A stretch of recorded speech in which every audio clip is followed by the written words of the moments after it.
Chapter 8, Mishnah 7. The previous Mishnah taught that one can declare cherem on a korban. This Mishnah elaborates on that law. It begins by restating the law said at the end of the previous Mishnah.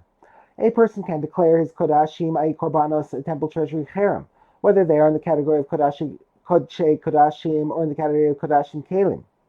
Now, it is obvious that the animal itself cannot become a cherem, because once it has been declared a korban, it becomes holy and must be offered on the mizbeach.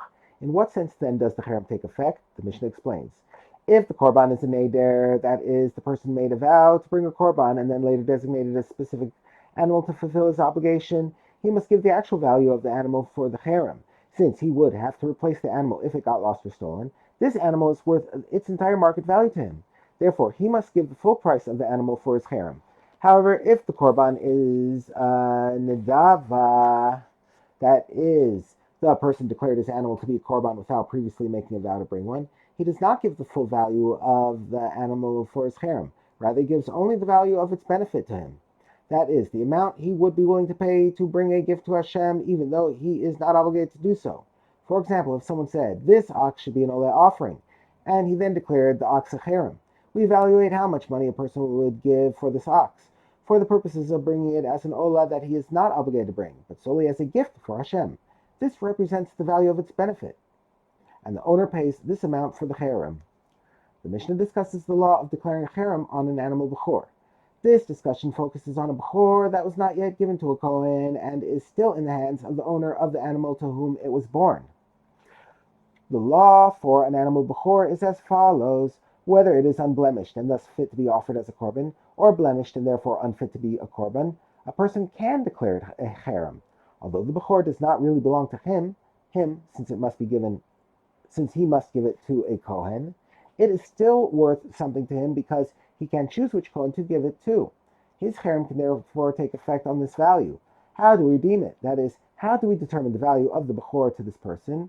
The redeemers, i.e. the people who assess the cherem, evaluate how much money another person would be willing to give this person for this bechor, so that he should give the bechor to his daughter's son who is a Kohen, or to his sister's son who is a Kohen.